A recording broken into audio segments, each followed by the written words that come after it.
He was wanted, dead or alive, for more than a decade. Tonight on Panorama, the full story of how America tracked down and killed its enemy number one. We can say to those families who have lost loved ones to al-Qaeda's terror, justice has been done. It was the most daring raid. US Navy SEALs stormed Osama Bin Laden's secret hideout. None of the good guys getting injured or killed, to me, is like the ultimate dream arc. Just how did Bin Laden manage to live for 5 years right under the nose of the Pakistan military? We have caught them red-handed in something that is almost impossible for them to lie about. As far as I know, there has been no double game. From this house, it's claimed the leader of al-Qaeda directed terror attacks around the world. Will his death now make us any safer?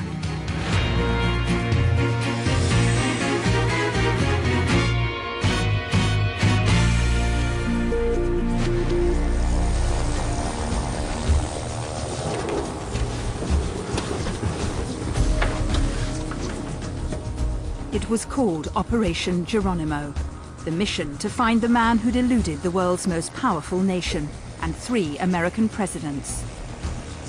Helicopters would fly a crack team of US Navy SEALs under cover of darkness into the heart of Pakistan. If anything leaked out, it could end in disaster, with many Americans killed, and once again, Bin Laden could escape. Pakistan's government wasn't told about the raid. One man knows all about such missions. He served in the elite group of special forces who carried out this operation. Navy SEAL Team 6. You know, I think President Obama did a good job not clearing us with the Pakistanis. Loose lips, sink ships. You've got to get in the target, get rid of somebody evil, and try not to get any of your guys killed in the process.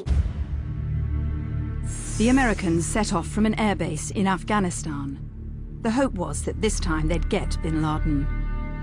Their intelligence indicated he was hiding close to Islamabad, the Pakistani capital, in the town of Abbottabad.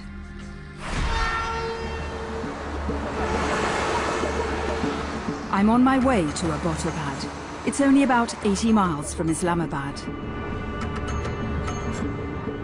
High in the hills, the town is cool and green, a place for holidays. It's bristling with army installations, including Pakistan's military academy, the country's equivalent of Sandhurst. Bin Laden's hideout is only half a mile away.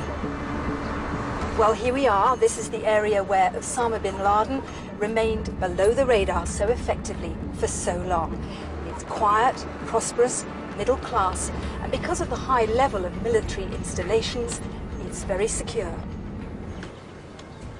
It's the one place that Bin Laden felt sure of being protected from foreign spies and US attacks from the sky. Well, this is the entrance to the actual compound area. It's sealed off by the police at the moment. We're having to walk through. As I arrived, the police were letting the curious crowd go down to Bin Laden's compound. It's fast becoming a tourist attraction. The compound, hidden by high walls, was built 6 years ago by 2 brothers, outsiders from the tribal region to the north. Bin Laden's nearest neighbor, Zian Mohammed, lives with his family just a few yards from Osama's front door. Who was in the compound? Did you have any connections with them? नहीं जी उन्हें तो पढ़ता है ऐसा मतलब अंदर ना छोड़ दें ते ना वो किसी से काट लूँ दें अरशद तारक खान बस ये 2 खान हैं 2 बंदे मतलब. The rumor was that the men who said they were Arshad and Tariq Khan were smugglers. The compound was the biggest in the area. Sari बच्ची की शादी हुई है वो बुलाया नहीं आए वो बड़े लोग के मतलब नहीं आए माल में फेंची उन्हें गां रखी दिए बाकी वो आप खुद संभालते 12 आदमी फालतू उन्हें छोड़ा ही नहीं है पर्दे बाहर का आ रहे गेट तो अंदर उन्हें कोई बंदा नहीं छोड़ा साढ़े सामने.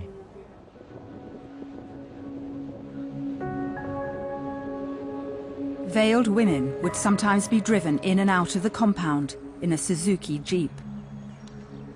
On the wall, the gas meters show that not 2, but 4 families lived at the property.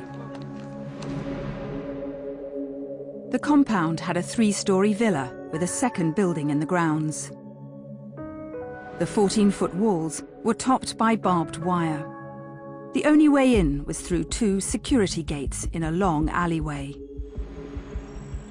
Bin Laden and his family are believed to have moved in by the start of 2006. The men who called themselves Arshad and Tariq lived in the smaller building with their families.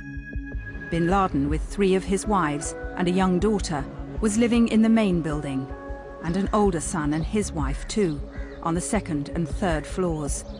It's not what the CIA had thought. Surprise would be the word I would use. Many of us expected that he would be found in a house somewhere, but probably in a village, in a small place where there is very little government presence.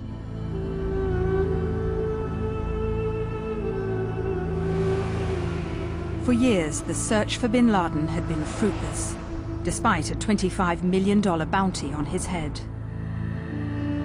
In the months after 9/11, I went to Tora Bora, to the very caves high in the Afghan mountains where he'd lived.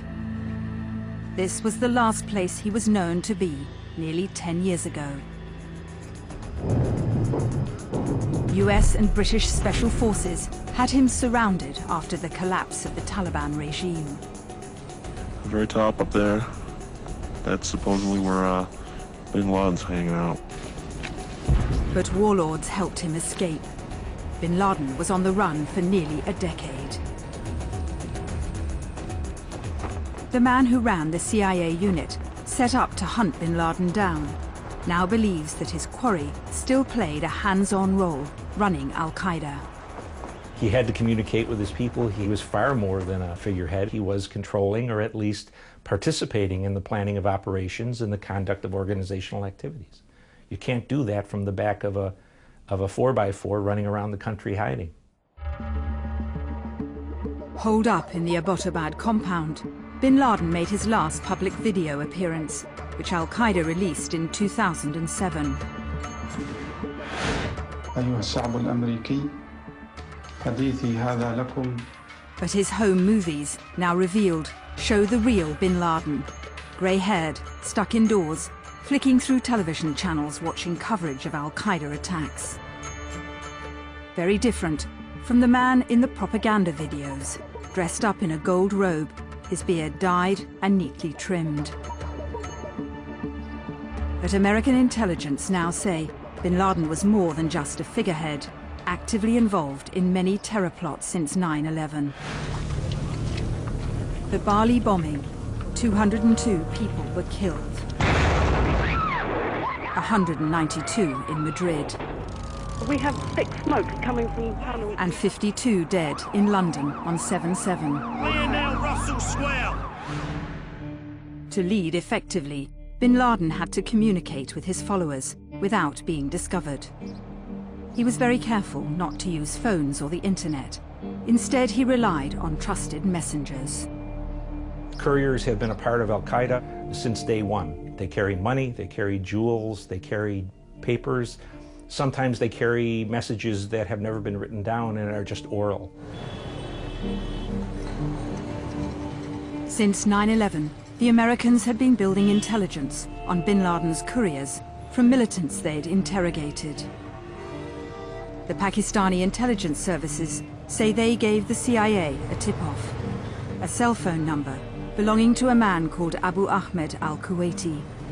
His international calls raised suspicions. Especially people who are talking to Saudi Arabia, and if the telephone and or the cell is from Pakistan, then we try to monitor that. And this is what would have happened, that some intercept would have been shared. Last year, the CIA struck gold. The cell phone enabled them to track the courier, and he led them to the compound. Al-Kuwaiti turned out to be the man posing as Arshad Khan. His brother Tariq was Al-Qaeda too.